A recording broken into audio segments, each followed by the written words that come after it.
Querido Señor, te damos gracias por este día, por tanta enseñanza buena que nos ayuda, nos edifica. Señor, ayúdanos a ver tu maravilla, la maravilla que quién tú eres a través de tu palabra. Tú has revelado quién es a través de tu palabra. Y tú eres maravilloso, Señor. Que crezca nuestro amor en leer tus escrituras, a saber más de ti, que nos anime la palabra. Y Señor, ahora que estamos terminando, ayúdanos a tener el esfuerzo para terminar bien. Y ahora, Señor, abre nuestros ojos y nuestros oídos para ver tu gloria en la cara de Cristo a través de las Escrituras por el ministerio del Espíritu Santo. Ayúdanos, Señor, en el nombre de Cristo oramos. Amén. Como cristianos, decimos que la Biblia es suficiente. Creemos que la Biblia es suficiente. Pero la pregunta es, ¿suficiente para qué?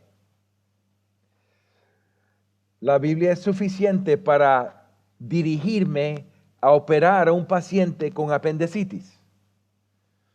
Es suficiente para establecer prácticas contables en una empresa o una corporación. Es suficiente para explicar la atracción gravitacional de la Tierra. Es suficiente para proveer la forma correcta de gobierno para una nación. Es suficiente, pero ¿para qué es suficiente? Estamos en una época que la iglesia se enfrenta con muchos problemas y muchos problemas culturales, y diferentes cristianos están usando la Biblia diciendo que la Biblia es suficiente. ¿Qué significa que la Biblia es suficiente? Eso es lo que quiero proponer.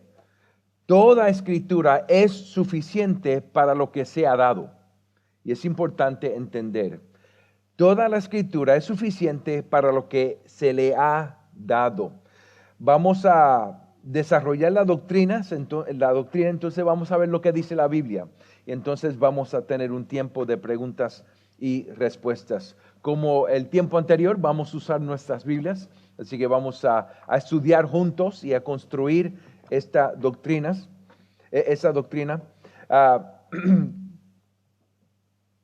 La doctrina es la doctrina de la suficiencia de las Escrituras. La Biblia en ninguna parte usa este término, suficiencia, pero la idea se encuentra en todas las Escrituras de principio a fin, de Génesis a Apocalipsis. Vamos a definir este atributo de la Escritura. El Wayne Grudem lo define de esta manera: la suficiencia de las Escrituras significa que las Escrituras contenían todas las palabras de Dios que Él pretendía que su pueblo tuviera en cada etapa de la historia de la redención, y que ahora contiene todo lo que necesitamos que Dios nos diga para la salvación, para confiar en Él perfectamente y por obedecerle perfectamente.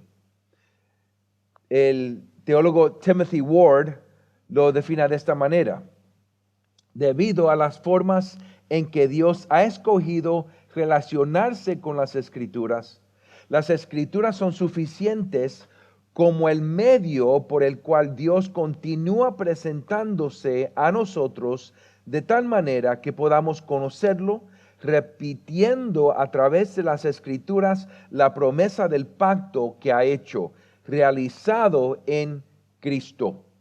Así que estamos hablando de la suficiencia de las Escrituras para lo que Dios la ha dado. Pero ¿hasta dónde alcanza la suficiencia de las Escrituras? ¿Hasta dónde podemos decir que las Escrituras son suficientes? O vamos a preguntar de esta manera: ¿para qué es suficiente la Biblia? ¿Para todas las cosas? ¿Algunas cosas? ¿Para qué? Debemos entender que la Biblia no contiene una revelación exhaustiva. Por ejemplo, no tenemos todo lo que Dios ha revelado, por ejemplo, a los profetas o a su pueblo anteriormente. Tenemos lo que Él quiere que nosotros tengamos, pero no tenemos todo. Y Dios no habla de todo, así que la revelación en la Biblia es una revelación, pero no es una revelación exhaustiva. Tenemos lo que Dios quería que tuviéramos, pero la Biblia no aborda algunos temas, la ciencia nuclear, la medicina, por ejemplo. Y hay temas que la Biblia no aborda por completo. Ya hemos tocado en estos temas. Por ejemplo, la fecha del último día.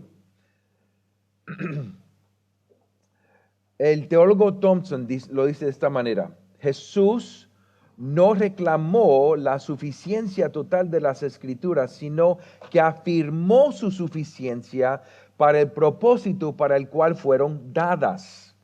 Es importante entender aquí también que lo que tenemos es lo que Dios quería que tuviéramos, y es para nosotros y para beneficio de su pueblo. Las cosas reveladas son de nosotros, las cosas ocultas no son para nosotros. Así que sabemos que todavía hay mucho que nosotros no sabemos. Por ejemplo, lo que iba a decir anteriormente, cuando estamos hablando del Antiguo Testamento, ya no hay duda del Antiguo Testamento, porque Jesús mismo afirmó la inspiración, la verdad del Antiguo Testamento. Él ya recibió el Antiguo Testamento como las Sagradas Escrituras o los escritos sagrados. Así que cuando estamos hablando de la suficiencia de las Escrituras están dadas para nosotros para conocer a Dios. Dios revela su carácter, sus propósitos, sus caminos, su voluntad a través de su palabra. Para la salvación, esto lo vemos por ejemplo en 2 Timoteo 14 y 15. Vamos ahí rápido. 2 Corintios. ¿Qué digan? No, 2 Timoteo capítulo 3. 14 y 15, Pablo le dice a Timoteo: tú, sin embargo, persiste en las cosas que has aprendido y de las cuales te convenciste, sabiendo de quienes las has aprendido. Desde la niñez has sabido las sagradas escrituras, las cuales te pueden dar la sabiduría que lleva a la salvación mediante la fe en Cristo Jesús. Así que las escrituras están dadas para nosotros, para conocer a Dios, para entender la salvación. Nos da sabiduría para la salvación con fe en Cristo. También para la santidad, Mateo 28, 19 y 20. Para saber vivir como pueblo de Dios. Éxodo 19 a 24, ahí el pacto está revelado que enseña a Israel cómo vivir como su pueblo. Y también 1 Pedro capítulo 2 versículo 9 aplica Éxodo 19 a la iglesia. Así que la Biblia nos ayuda a entender quién es Dios, quiénes somos nosotros, cómo ser salvo, cómo ser santo y cómo vivir como iglesia. A lo largo de la historia del pueblo de Dios, la escritura que tenían era suficiente para su conocimiento de Dios, la salvación, la santidad y la vida como pueblo de Dios. Es decir, que Israel tenía todo lo que ellos necesitaban para seguir a Dios. La palabra que ellos tenían era suficiente para ellos en ese tiempo. La palabra que nosotros tenemos es suficiente para nosotros en este tiempo. De nuevo, el teólogo Thompson lo dice así: los judíos de la época de Jesús tenían lo que necesitaban. Sin embargo, la venida de Jesús ciertamente trajo cambios. Vamos a Juan capítulo 1. Juan capítulo 1. Hay un cambio cuando Jesús inicia el nuevo pacto. Juan capítulo 1, versículo 1 dice: en el principio ya existía el verbo, y el Verbo estaba con Dios, y el Verbo era Dios. Él estaba en el principio con Dios. Todas las cosas fueron hechas por medio de Él, y sin Él nada de lo que ha sido hecho fue hecho. En Él estaba la vida, y la vida era la luz de los hombres. La luz brilla en las tinieblas, y las tinieblas no la comprendieron. Vino al mundo un hombre enviado por Dios, cuyo nombre era Juan. Este vino como testigo para testificar de la luz, a fin de que todos creyeran por medio de él. No era él la luz, sino que él vino para dar testimonio de la luz. Existía la luz verdadera que al venir al mundo alumbra a todo hombre. Él estaba en el mundo, y el mundo fue hecho por medio de él, y el mundo no lo conoció. A lo suyo vino, y a los suyos no lo recibieron, pero a todos los que lo recibieron les dio el derecho de llegar a ser hijos de Dios, es decir, a los que creen en su nombre, que no nacieron de sangre, ni de la voluntad de la carne, ni de la voluntad del hombre, sino de Dios. El Verbo se hizo carne y habitó entre nosotros, y vimos su gloria, gloria como del unigénito del Padre, lleno de gracia y de verdad. Juan dio testimonio de él y clamó: este era del que yo decía, el que viene después de mí es antes de mí, porque era primero que yo. Pues de su plenitud todos hemos recibido, y gracia sobre gracia, porque la ley fue dada por medio de Moisés, la gracia y la verdad fueron hechas realidad por medio de Jesucristo.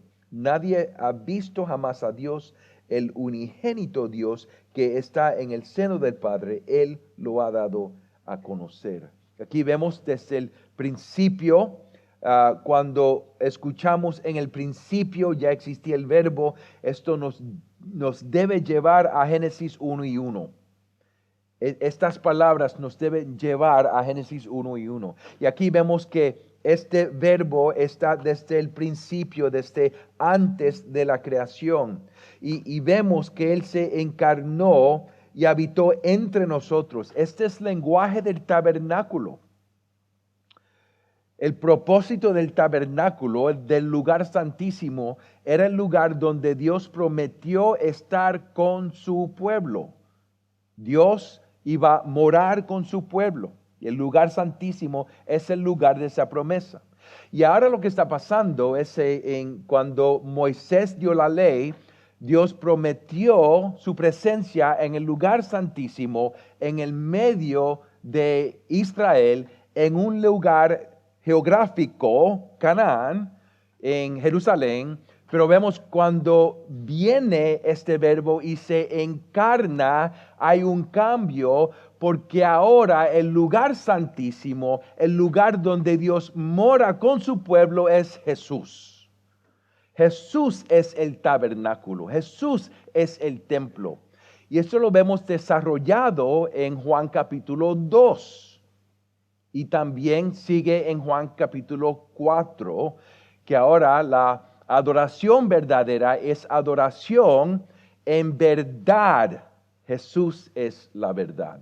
Así que vemos que hay un cambio de foco en la venida de Cristo cuando Él inicia este pacto nuevo. Por ejemplo, vamos a Primera de Pedro, capítulo 1. Primera de Pedro, capítulo 1.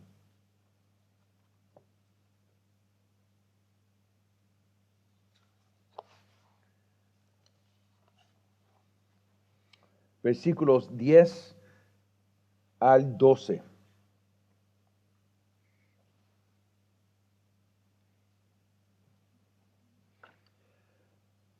Acerca de esta salvación, la salvación que Pedro ha explicado hasta este punto, acerca de esta salvación, los profetas que profetizaron de la gracia que vendría a ustedes, diligentemente inquirieron y averiguaron, procurando saber qué persona o tiempo indicaba el Espíritu de Cristo dentro de ellos, al predecir los sufrimientos de Cristo y las glorias que seguirían.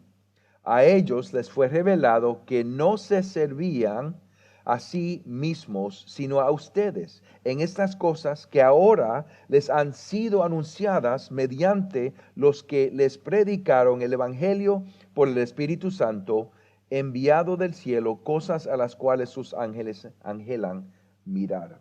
Déjenme tomar un punto para describir lo que estoy diciendo.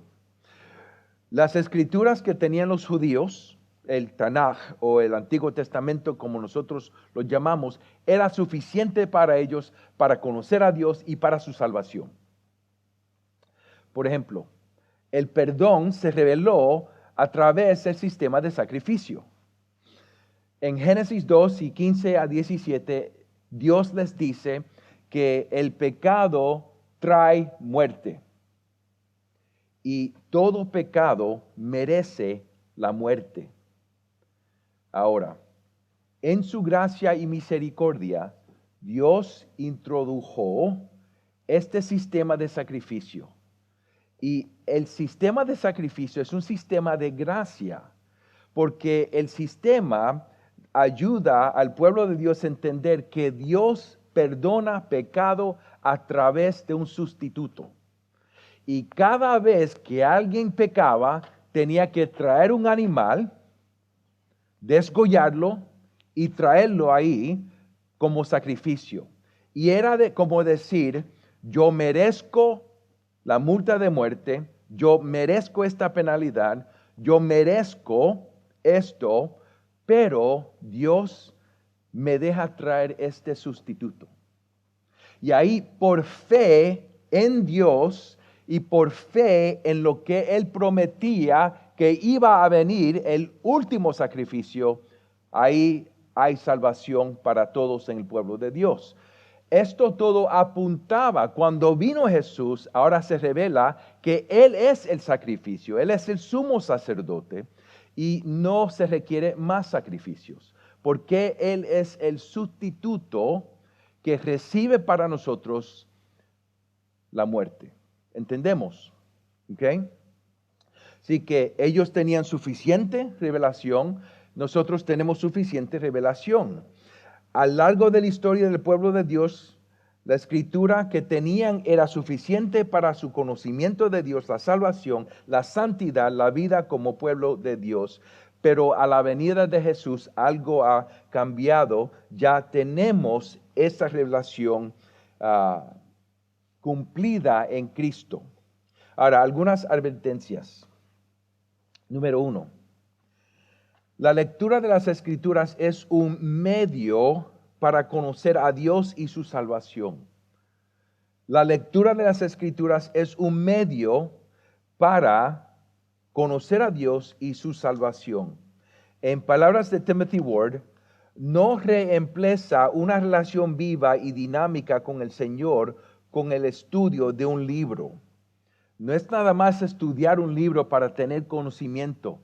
Leyendo la palabra es tener comunión con Dios, porque esa es la palabra de Dios y Él comunica con nosotros a través de su palabra. Así que no equivoquen nada más que el estudio de la Biblia con un estudio académico. Hay muchos no creyentes que estudian la Biblia académicamente, pero que no conocen al Señor.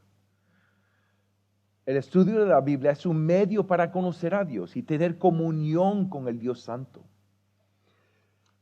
Número 2, la suficiencia de las Escrituras no significa que la Biblia responde todas las preguntas acerca de Dios y acerca de la salvación, la santidad y la iglesia.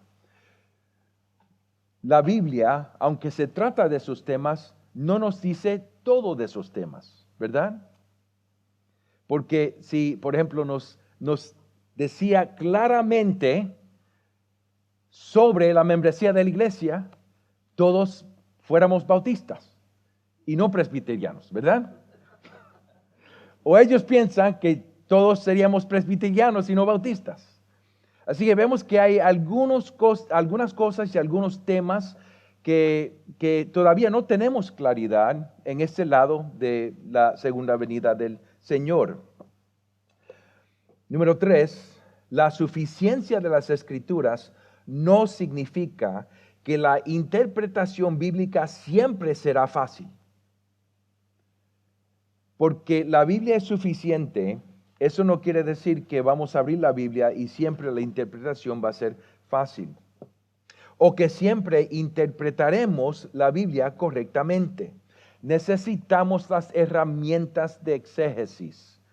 Por ejemplo, es posible leer la Biblia y argumentar para esclavitud. Algunos lo han hecho anteriormente. O es posible leer la Biblia y argumentar que un hombre puede tener más de una mujer como esposa. Necesitamos las herramientas para poder entender qué es lo que dice la palabra de Dios. Número 4, la suficiencia de las Escrituras tampoco significa que no podamos aprender de lo que han escrito otros creyentes a lo largo de la historia de la iglesia. Decir, la tradición de la iglesia, la teología histórica o otros teólogos. Sí, la Biblia es suficiente, pero eso no quiere decir que no podemos aprender nada de otras personas que han escrito acerca de la palabra de Dios. Así que, ¿cuál es nuestra garantía para aferrarnos a la suficiencia de las Escrituras? Vamos a ir a la Biblia. ¿Qué es lo que dice la Biblia? ¿Okay? Número 1. Las advertencias bíblicas de no sumar ni restar de las Escrituras muestran que lo que tenemos como la palabra de Dios escrita es suficiente. Por ejemplo, los voy a llevar a 3 pasajes. Deuteronomio 4. Deuteronomio 4.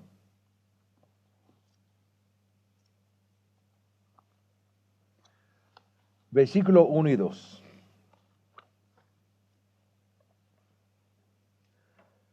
Ahora pues, oh Israel, escucha los estatutos y los decretos que yo les enseño para que los cumplan, a fin de que vivan y entren a tomar posesión de la tierra que el Señor, el Dios de sus padres, les da. Ustedes no añadirán nada a la palabra que yo les mando, ni quitarán nada de ella, para que guarden los mandamientos del Señor su Dios que yo les mando. Eso nos ayuda a entender que lo que tenemos es suficiente. No necesitamos añadir. Estamos prohibidos añadir a la palabra de Dios. Y también estamos prohibidos a quitar de lo que dice la palabra de Dios, porque la palabra de Dios es suficiente. Vamos a 1 Corintios 4. 1 Corintios 4.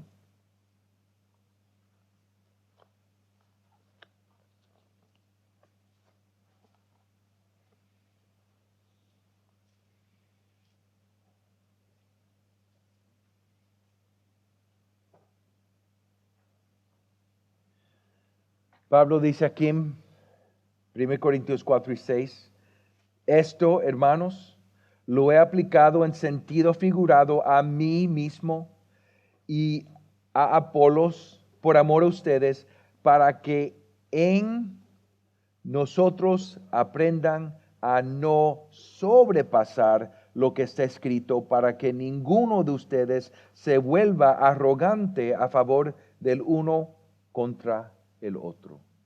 Así que Pablo está hablando para que no sobrepasen lo que está escrito. No podemos añadir, no podemos quitar.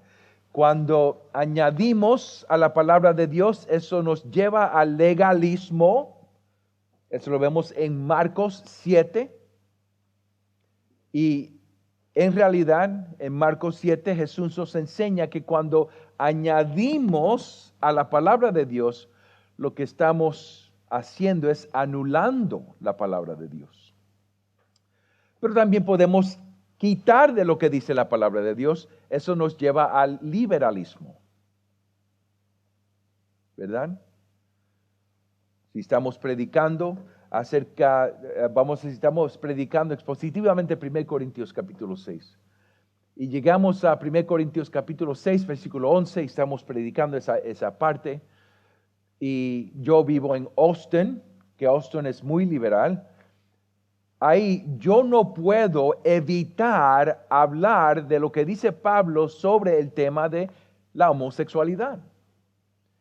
Pero hay tentación, por lo menos en algunos, de evitar ese tema en la palabra de Dios. Por eso es que es mejor predicar la palabra consecutivamente, exposición consecutiva, para que podamos tratar todos los temas de la Biblia. Uno más, Apocalipsis 22. Apocalipsis 22. Ahora vamos al fin de las Escrituras. Aquí hay una advertencia final, versículo 18, que dice: yo testifico a todos los que oyen las palabras de la profecía de este libro. Si alguien añade a ellas, Dios traerá sobre él las plagas que están escritas en este libro. Y si alguien quita de las palabras del libro de esta profecía, Dios quitará su parte del árbol de la vida y de la ciudad santa descritos en este libro. La misma advertencia de Deuteronomio. El teólogo Ward lo dice así: esas palabras, cuando se ubican no solo al final del Apocalipsis, sino también posteriormente al final del canón del Nuevo Testamento, e inmediatamente seguidas no por la expectativa de más revelación verbal de Dios, sino solo ahora por la venida de Jesús nuevamente. Cristo repase toda la Escritura e insinúe que ahora está completa. No podemos añadir, no podemos quitar, porque la palabra de Dios que tenemos es suficiente. Es inspirada por Dios, es de Dios, la palabra de Dios. Él nos ha dado todo lo que necesitamos, no necesitamos más, es suficiente, no podemos añadir, no podemos quitar. Número 2. El testimonio de Jesús sobre la suficiencia de las Escrituras. Vamos a ver qué dice Jesús sobre la suficiencia en su palabra. Por ejemplo, vamos a Mateo 19. Interesantemente, hemos tratado este tema unas cuantas veces.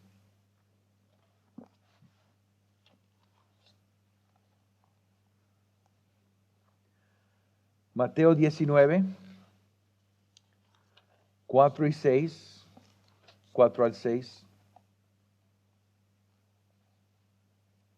Vamos al versículo 3.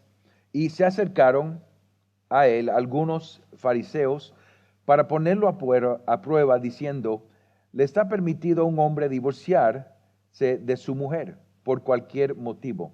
Jesús les respondió: ¿no han leído que aquel que los creó desde el principio los hizo varón y hembra? Y dijo: por esta razón el hombre dejará a su padre y a su madre y se unirá a su mujer, y los dos serán una sola carne. Así que ya no son dos, sino una sola carne. Por tanto, lo que Dios ha unido, ningún hombre los separa. Fíjense que cuando le traen una pregunta acerca del matrimonio, realmente acerca del divorcio, Jesús los lleva a Génesis y de ahí explica el plan de Dios desde el principio. Y entonces en el versículo 18 también, ¿cuál les preguntó el hombre? Y Jesús respondió: no matarás, no cometerás adulterio, no hurtarás, no darás falso testimonio, honra a tu padre y a tu madre, y amarás a tu prójimo como a ti mismo. Jesús da respuesta de estas mismas escrituras. Por ejemplo, estoy hablando aquí de Jesús y el uso de Jesús del Antiguo Testamento. Fíjense cómo él usa el Antiguo Testamento al identificarse como el Mesías prometido por Dios. Vamos a Lucas 4.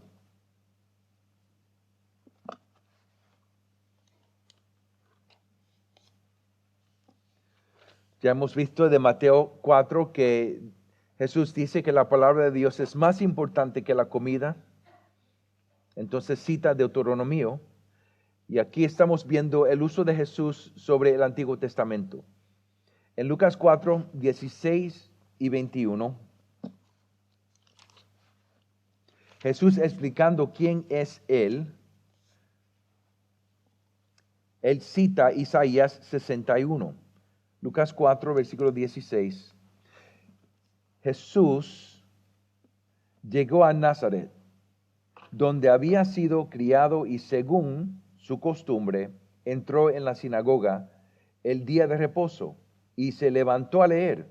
Le dieron el libro del profeta Isaías, y abriendo el libro halló el lugar donde estaba escrito: El Espíritu del Señor está sobre mí, porque me ha ungido para anunciar el evangelio a los pobres. Me ha enviado para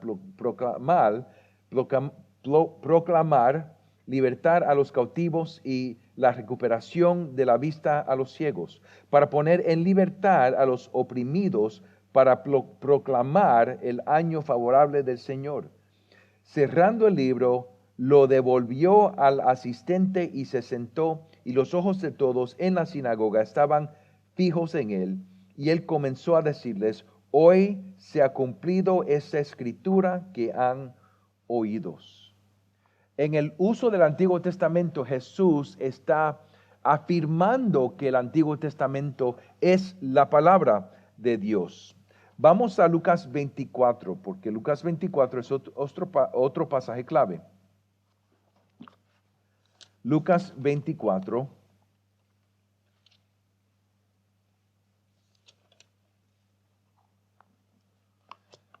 Comenzando el versículo 25, aquí está hablando con los dos discípulos en camino a Emaús, y están confundidos porque Jesús ha muerto.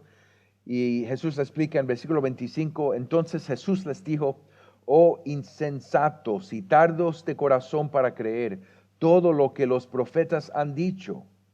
¿No era necesario que el Cristo padeciera todas estas cosas y entrara en su gloria?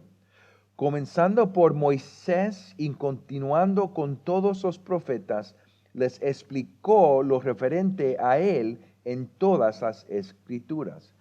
Es interesante porque el canón hebreo tenía tres partes: Moisés o la ley, los profetas y los escritos.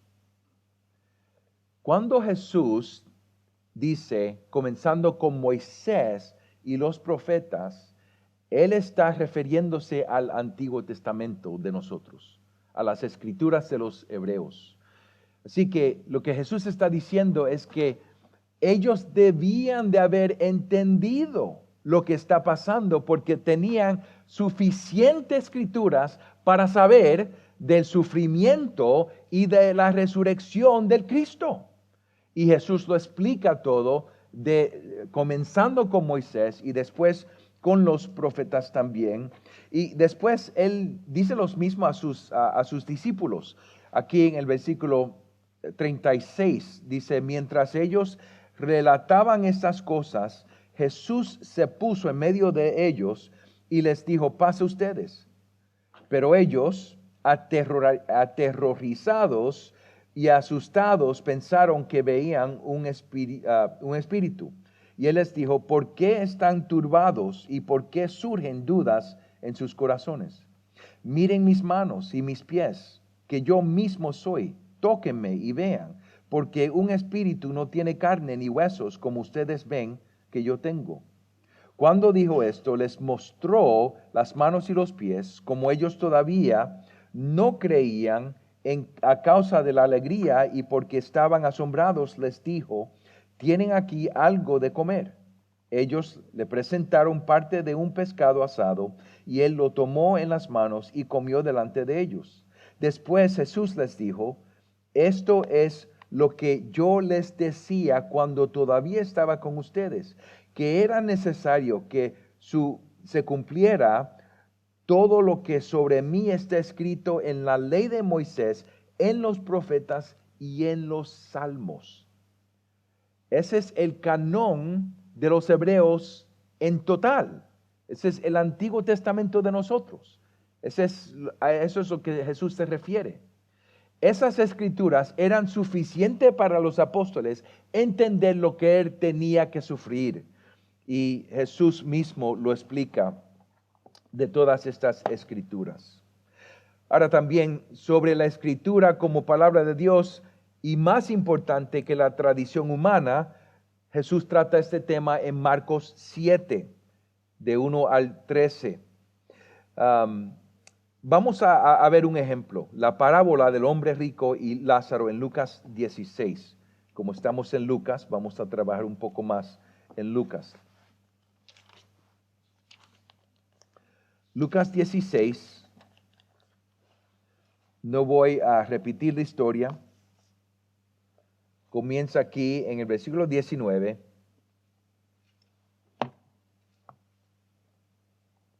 Voy a comenzar en el versículo 27.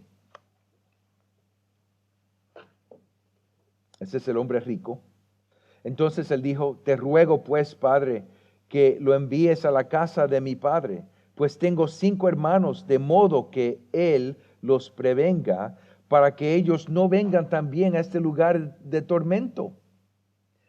Pero Abraham dijo, ellos tienen a Moisés y a los profetas, que los oigan a ellos. Interesante, ¿no? El rico está pidiendo a Abraham que envíe a personas a testificar a esta salvación.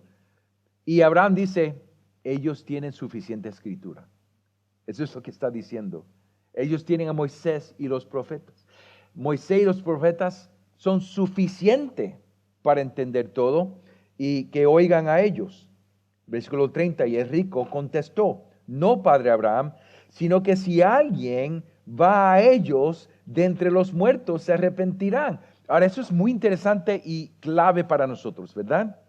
Hemos tratado este tema en diferentes lugares y pensamos, si tenemos una experiencia increíble, una experiencia maravillosa, es decir, mira, si tenemos una resucitación, entonces mi familia cree en Dios. ¿Cómo responde aquí Abraham? Dice Abraham, versículo 31, pero Abraham le contestó, si no escuchan a Moisés y a los profetas, tampoco se persuadirán si alguien se levanta entre los muertos. Es decir, que el Antiguo Testamento, Moisés y los profetas, es suficiente revelación para ellos y en esta ocasión para el hombre rico entender y para su familia arrepentirse. Jesús vio al Antiguo Testamento como escritura y como suficiente para la vida y la piedad. Pero como hemos dicho, hay un cambio en la venida de Jesús. Vamos a Hebreos capítulo 1. Hebreos capítulo 1.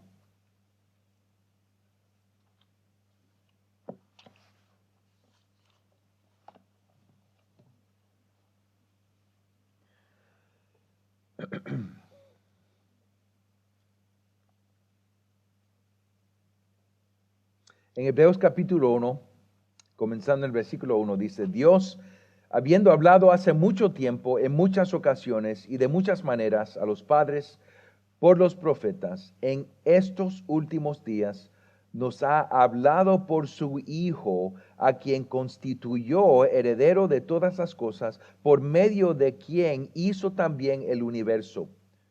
Él es el resplandor de su gloria y la expresión exacta de su naturaleza, y sostiene todas las cosas por la palabra de su poder.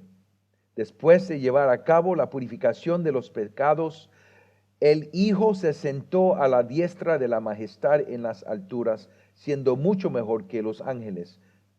Así que vemos que ha venido un cambio con la venida de Jesús. Les voy a dar un ejemplo, por ejemplo, en Mateo 5, vemos de la manera que Jesús trata la ley de Moisés y la mal interpretación de la ley de Moisés acerca de los judíos. cuando Jesús, este es un estudio que pueden hacer, dice, ustedes han oído, pero yo les digo. Así que él cita la ley y ustedes han oído, pero yo les digo. Él trae una autoridad de igual con las escrituras.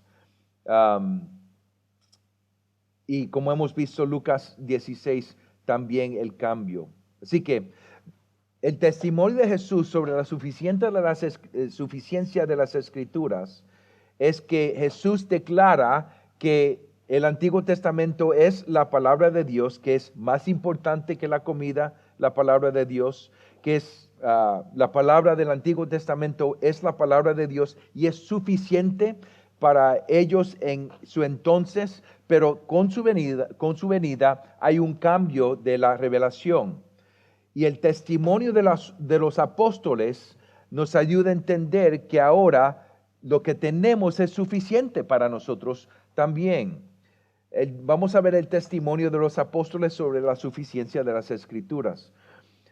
Los apóstoles son los testigos de Jesús. Ellos caminaron con Jesús, ellos vieron a Jesús ministrar, ellos vieron a Jesús después de su resurrección. Y en Mateo 28, 19 y 20, Hechos 1, 6 a 8, vemos que Jesús los envió como testigos. Así que los apóstoles son los testigos de Jesús. Y el Espíritu preparó los apóstoles para testificar. Vamos a tomar un tiempo en el Evangelio de Juan, comenzando en Juan 14.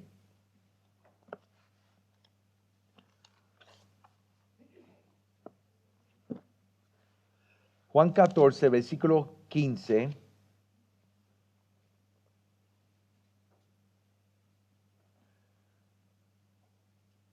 Jesús dice, si ustedes me aman, guardarán mis mandamientos. Entonces yo rogaré al Padre y les dará otro consolador para que esté con ustedes para siempre, es decir, el Espíritu de verdad, a quien el mundo no puede recibir porque ni lo ve ni lo conoce, pero ustedes sí lo conocen porque mora con ustedes y estará en ustedes. No los dejaré huérfanos, vendré a ustedes. Entonces, en los versículos 25 y 26, estas cosas les he dicho estando con ustedes, pero el Consolador, el Espíritu Santo, a quien el Padre enviará en mi nombre, Él les enseñará todas las cosas y les recordará todo lo que les he dicho. Así que el Espíritu prepara a los apóstoles para testificar. Vemos en Juan 15, 26 y 27, Jesús dice, cuando venga el Consolador, a quien yo enviaré del Padre, es decir, el Espíritu de verdad que procede del Padre, Él dará testimonio de mí y ustedes también darán testimonio, porque han estado junto a mí desde el principio. Y también Juan 16, 12 al 15, ya hemos tratado este tema, pero para repetirlo, aún tengo muchas cosas que decirles, pero ahora no las pueden soportar. Pero cuando Él, el Espíritu de verdad, venga, los guiará a toda la verdad, porque no hablarás por su propia cuenta, sino que hablará todo lo que oiga y les hará saber lo que habrá de venir. Él me glorificará porque tomará de lo mío y se lo hará saber a ustedes. Todo lo que tiene el Padre es mío, por eso dije que Él toma de lo mío y se lo hará saber a ustedes. Así que vemos que los apóstoles son los testigos de Jesús. El Espíritu prepara a estos testigos para testificar y entendemos que recibir o rechazar los mensajeros o testigos de Jesús es recibir o rechazar al mismo Jesús. Porque ellos vienen con la autoridad de Jesús, porque vienen con la palabra de Jesús. Por ejemplo, no lo voy a leer entero, pero Mateo 25, 31, 46, este es el contexto de cual necesitamos leer este pasaje. En el juicio final se van a separar los que recibieron los mensajeros, los apóstoles, los misioneros, los que trajeron el mensaje de Cristo, la palabra de Cristo, y los que rechazaron la palabra de Cristo. Y recibir los mensajeros de Cristo es recibir a Cristo. Rechazar los mensajeros de Cristo es rechazar a Cristo mismo. Al igual que Jesús, los apóstoles vieron el Antiguo Testamento como una escritura que era suficiente para lo que se les dio. Así que tenemos este testimonio constante que el Antiguo Testamento era suficiente y ahora con la venida de Cristo hay un cambio. El Espíritu prepara a los apóstoles y esos apóstoles vienen con la autoridad de Cristo. Recibirlos a ellos es a recibir a Cristo. También sabían que estaban escribiendo las Escrituras. Ese es un punto clave que creo que no hemos tocado todavía, porque hay alguna crítica que Pedro y Pablo no sabían que estaban escribiendo Escritura. Pero en realidad la Biblia nos ayuda a entender que sí. Vamos a segundo de Pedro. Segundo de Pedro, ya vimos a capítulo 1, 16 a 21, pero vamos a segunda de Pedro, capítulo 3.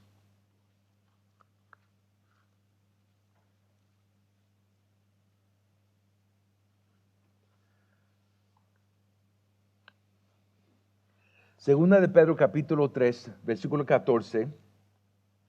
Dice, por tanto, amados, puesto que ustedes aguardan estas cosas, procuren con diligencia ser hallados por Él en paz, sin mancha e irreprensibles.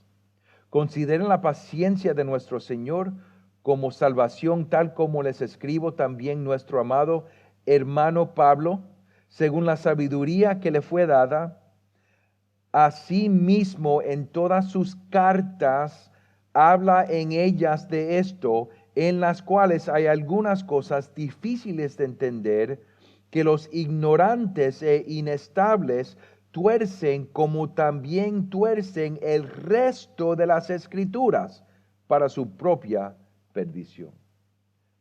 Ya Pedro reconoce que las cartas de Pablo son escrituras. Y la primera de Timoteo capítulo 5.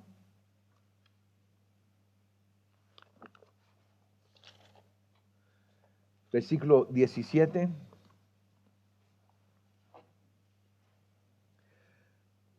Primera Timoteo capítulo 5, versículo 17. Los ancianos que gobiernan bien sean considerados dignos de doble honor, principalmente los que trabajan en la predicación y en la enseñanza, porque la Escritura dice, no pondrás bozal al buey cuando trilla.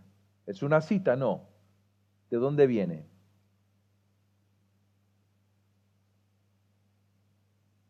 De Deuteronomio, ¿no? Viene de Moisés. No me acuerdo ahora de dónde. Pero fíjense, entonces dice, el obrero es digno de su salario. Esa escritura, ¿de dónde viene?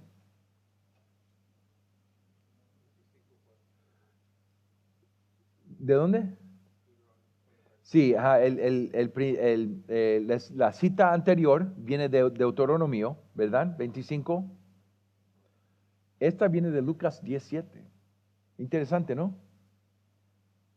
Pablo está citando una enseñanza de Jesús que está escrita en Lucas 10, versículo 7, como escritura. Así que ya vemos que hay un entendimiento que lo que están escribiendo los apóstoles o los autores de las escrituras, ya hay un entendimiento que es escritura. Así que toda la escritura, Antiguo y Nuevo Testamento, es suficiente para lo que se ha dado, para conocer a Dios, para la salvación, para la santidad y para vivir como pueblo de Dios. Así que para resumir, lo que dice la Escritura, Dios lo dice y es suficiente para la vida y para la piedad. ¿Cuál sería nuestra respuesta? Número 1, necesitamos consumir la Biblia.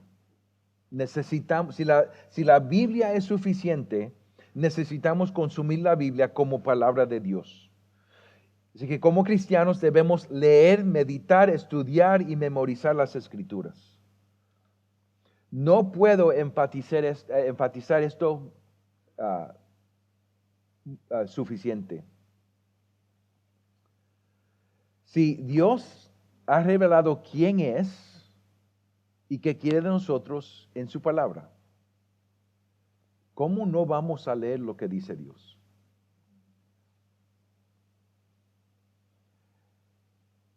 Si confesamos que creemos en Cristo, necesitamos leer la palabra de Dios para conocer y estar en comunión con Cristo.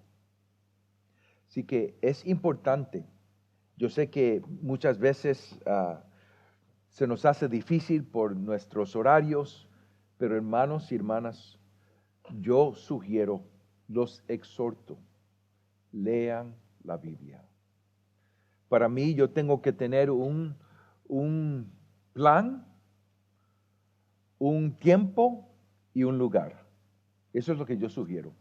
Si ahora tienen dificultad en leer la Biblia, estas tres cosas son de gran ayuda. Hay muchas personas que empiezan a leer la Biblia en Génesis y hay mucho que está pasando en Génesis y es muy interesante y llegan a Éxodo y wow, como Dios está obrando y llegan a Levítico y ya se cansaron. Busquen un plan que les va a ayudar a leer la Biblia, aunque sea un capítulo al día, por lo menos. Yo uso el YouVersion, el app YouVersion, no porque sea mejor, es posible que hay otras que son mejor, pero porque me ayuda cada día, me recuerda dónde estoy en mi lectura.